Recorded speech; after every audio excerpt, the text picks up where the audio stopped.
नमस्ते प्यारे भैया बहनों। आज हम पढ़ेंगे missing letter A to Z। मैंने यहाँ चार्ट में एक चित्र बनाया है फूल का, और वो फूल की छोटी छोटी मैंने पत्तियाँ बनाई है, और उन पत्तियों पे मैंने कुछ वर्ण भी लिखे हैं और कुछ वर्णों को मैंने छोड़ के लिखा है। आप देखो, इसमें आपको दिख रहा होगा। सबसे पहले वर्णमाला में क्या आता है? ए।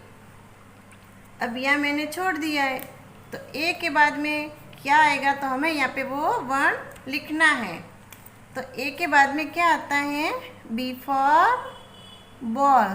तो यहाँ लिखेंगे हम बी फॉर बॉल। अब आगे चलो, यहाँ पे क्या आएगा? बी फॉर बॉल के बाद में C. C for cat. D for dog, और डी फॉर डॉग के बाद में क्या आता है? E for elephant. तो यहाँ पे हम लिखेंगे ई फॉर एलिफेंट। अब ई के बाद में क्या आता है? F. F for fish. G for gun लिखा हुआ है। जी फॉर गन के बाद में क्या आता है? H for hen. H for hen के बाद में क्या आएगा? I for ice cream. J for jug लिखा हुआ है। जे फॉर जग के बाद में क्या आता है? के फॉर काइट। ये हमने लिख दिया के फॉर काइट। यहाँ पे कुछ नहीं लिखा हुआ है, तो के फॉर काइट के बाद में क्या आएगा? L for lion. M for monkey, और एम फॉर मंकी के बाद में क्या आता है? N for nest. तो यहाँ लिखेंगे N for nest. N for nest के बाद में क्या आता है? O for orange. तो यहाँ लिखेंगे हम ओ फॉर ऑरेंज। ये क्या लिखा हुआ है? P for peacock. P for peacock के बाद में क्या आता है? Q for queen. ये लिख दिया Q for queen. Q for queen के बाद में क्या आएगा? R for rose. ये R for rose. S for sun लिखा हुआ है। एस फॉर सन के बाद में क्या आता है? T for tiger. ये आ गया T for tiger. T for tiger के बाद में क्या आता है?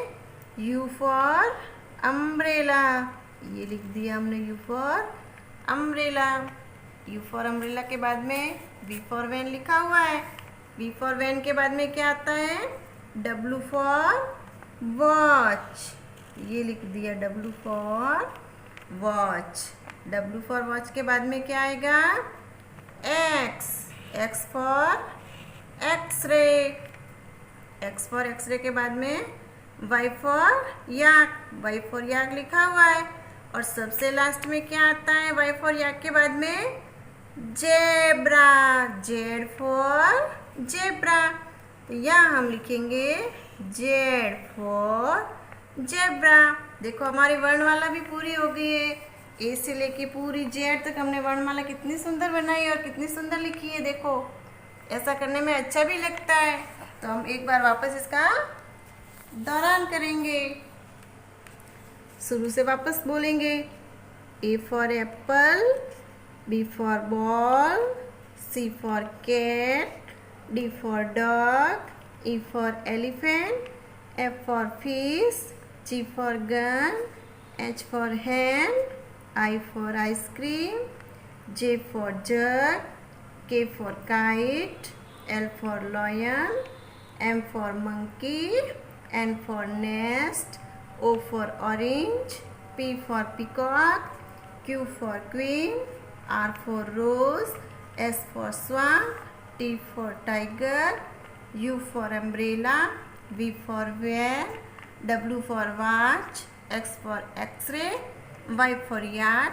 Z for zebra। इस प्रकार हम अपने मिसिंग लेटर पूरे कर सकते हैं। आप भले गिनती का भी चार्ट बना सकते हो। ऐसे आप गिनती भी ऐसे आप अलग अलग लिख सकते हो। जैसे एक लिखने के बाद तीन लिख सकते हो, दो को छोड़ के। कुछ छोड़ छोड़ के भी आप गिनती भी लिख सकते हो। हिंदी की वर्णमाला भी लिख सकते हो। इस प्रकार हमें करने में बहुत मज़ा आता है, और बहुत आसान तरीके से हम इसको अल्फ़ाबेट को हम सीख सकते हैं।